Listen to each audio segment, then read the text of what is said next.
What's going on, guys? It's Brandon back here again today for another video. Apologize for not getting one out yesterday on Christmas Day. I was kind of busy, so I didn't end up getting one out, but I definitely was going to do one today. And today I thought, let's look at the Christmas time, just overall standing of the NHL. We're going to take a look at the standings, the points, the teams in order, and we'll talk about them a little bit. And you might notice I'm wearing something white in a jersey. Then, if you've paid attention to my channel, you know that I don't have any white jerseys until now. For Christmas, I got this Fleury jersey. I always wanted a Fleury Vegas white jersey, so that was one of my Christmas gifts. Got a new pair of skates, a stick, a new pair of gloves, the jersey. So that was kind of my entire outfit. And then I got NHL 23, which I was just playing before this. So that was fun. And, yeah, so pretty good stuff. Need to go get some pucks and some stick tape, though, because I don't have any of that. And then I can go skating out on the rinks nearby my house. So today we're going to look at the standings. And we'll start with the West, because I think the West is more interesting than the East, the way it's turning out right now. And it's also a lot closer than the East. I mean, actually, that's a lie. The West is a bit more decided, actually, I think, than the East this year. The East was a lot more decided last year, where there was a big gap between the top 8 and the bottom 8. This year, it's a lot closer. The West, however, there is a drop-off point. However, it's after the 9 team. So we'll start with the top 3, the wild card, and then go down the list. So in the Pacific Division, Vegas leads with 49 points, repping their jersey right now, the Fanatics Fleury jersey. LA Kings with 44, which might be the team that loses the most that I always see lose, yet they somehow have 44 points. And Seattle at 40 points, who had 60 points in total last year, so the fact that they have already 2/3 of that and we're only at Christmas is pretty remarkable. In the Central Division, we have Dallas at 46 points, who have been a pleasant surprise. I thought they would be close to the playoff line. I didn't think they'd be first in the Central. You have the Jets at 43 points, another surprise. Colorado at 40 points, and they have the most injured team in the league besides Columbus, so that's pretty incredible how they can keep their record and keep winning games in overtime or shootout, because that's what they've been doing. They've just been taking 2-1, 3-2 wins in the shootout or overtime, however they can get them, and they get points. Now in the first wild card, tied with Colorado for the Central Division, you have Minnesota with 40 points as well, so tied with Seattle and Colorado. And Calgary at 39 points, they are pulling up the rear and barely in the playoffs, which is not something that was expected.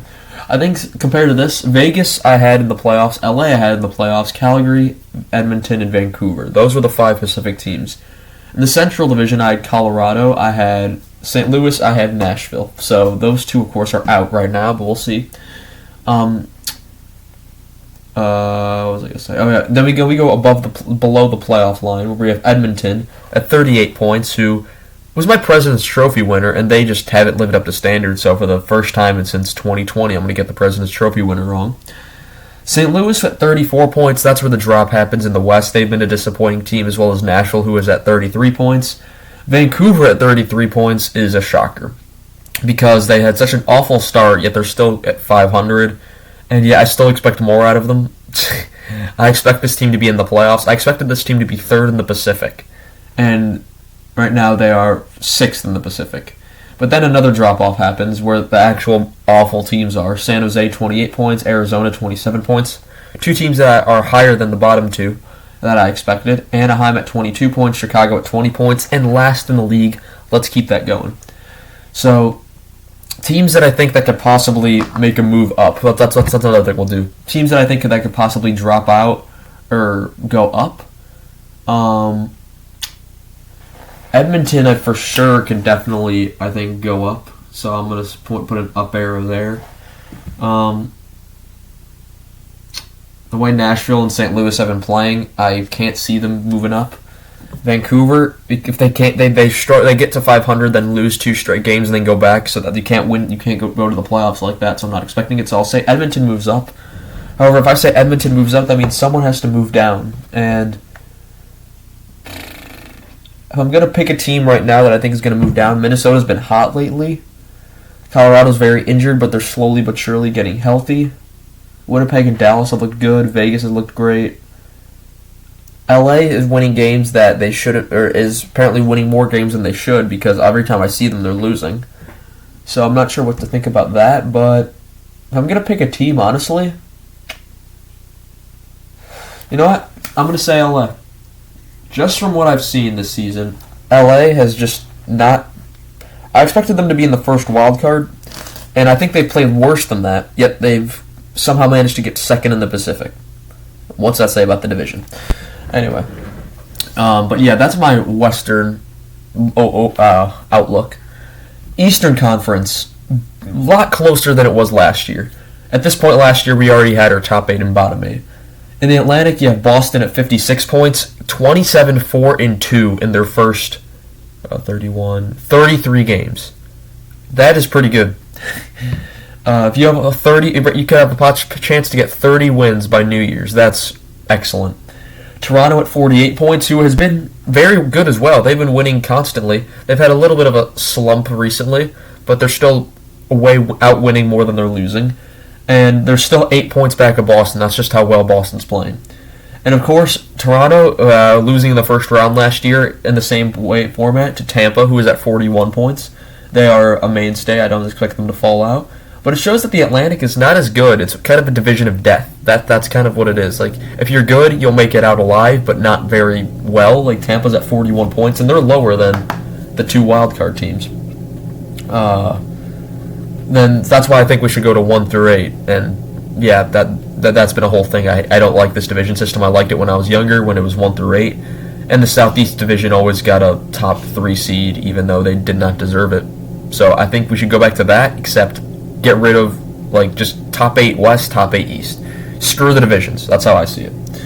Metropolitan Division, Carolina, who has been surging as of late, have won their last 8, 50 points. And New Jersey, who's lost 6 of their last 7 or 7 of their last 8 after a commanding start. I think they were like 21-4 and 21-4 or something like that. And they're now at 46 points, which, if they keep falling the way they are, they will fall out. But in this, especially in the Metropolitan. But right now they're fine. Pittsburgh at 43 points, another streaky team similar to St. Louis. They'll have their good weeks and then they'll have their bad weeks, and then they'll win weeks will outdo the bad weeks. The Rangers at 43 points, I kind of expected them to be higher. Capitals at 42 points have surprised me after a rough start. They've definitely come together, especially with Ovechkin scoring as much as he has.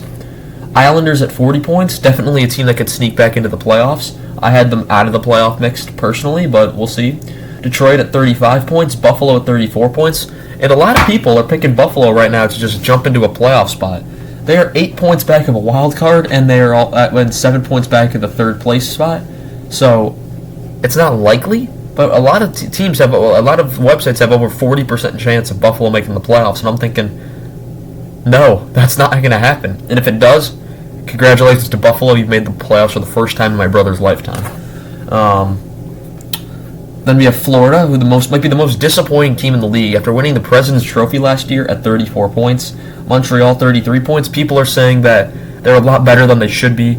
I had this happening. I had them 7th in their division because that's how I saw them. I saw Montreal as a team that was completely underachieved last year, and they were going to do better no matter what. Montreal last year, I'm not sure what happened. They fell off a cliff, and they probably lost more games than they should have. I mean, well, obviously, but they lost games they should have won, and that's kind of what I think put them in that position. So that's why I think Montreal did so bad, and I think they'll definitely end up with they're about right where I expected them to be. Not bad, but not good enough to be in the playoffs. Ottawa at 31 points, major disappointment from Ottawa. They bring in a ton of pieces. They get DeBrincat. They've locked up, of course, Norris gets injured. That's not his fault, but that's kind of stinks. Cam Talbot and net they bring in. They got their young group of players. They got one of the youngest teams in the league, and then all of a sudden, just implosion of the team. They fought back to 31 points, but being 10 points back of the third place spot in the Atlantic, not looking good. Philadelphia 29 points, who after a good start have fallen off, and then Columbus at 22 points. 11 starters are out of their lineup, and they just haven't performed whatsoever. So, and for the East, a team that I think can move out of the playoffs and a team that I think can move in. Well, I'm just going to nail this off. Set. Don't have to worry about those 3. Carolina set. And then after that, I think the Rangers could move up. Absolutely. I think the Rangers definitely could move up. And I think that's what I'm going to do. Rangers move up. Devils move down. I'm expecting them basically to swap places. I don't know if another team's going to move in there. The way Buffalo's been playing, they could easily move up. Not to a playoff spot, to one of the top non-playoff teams, though. And, I'll just do this real quick, because Detroit's been faltering as of late. I'll switch Buffalo with Detroit. And Buffalo finished 5th in their division last year, so not absolutely horrible. And Florida, they got to move up. I don't know where they will, but they have to move up. That's just simple as that. I don't know where they'll move up to, and they can go on a run that they had last year. Remember, they had 58 wins last year. They were unbeaten. You couldn't beat them, and that's all the Lightning did in the playoffs. But yeah, that's kind of my playoff outlook. Teams that I think are going to move up, move down. West is pretty cut and dry right now. There's just that. Edmonton is, if you could fit 9 teams in the playoffs, I think you could in the West. In the East, then, kind of a back and forth battle. You have a drop off again after the 9th team as well, but it's a lot. They're a lot more competitive than the way that these teams have been playing. The East is just better than the West, and I remember when the West was much better than the East. That was my childhood, basically, from about 2008 to about even 2007 to about 2015.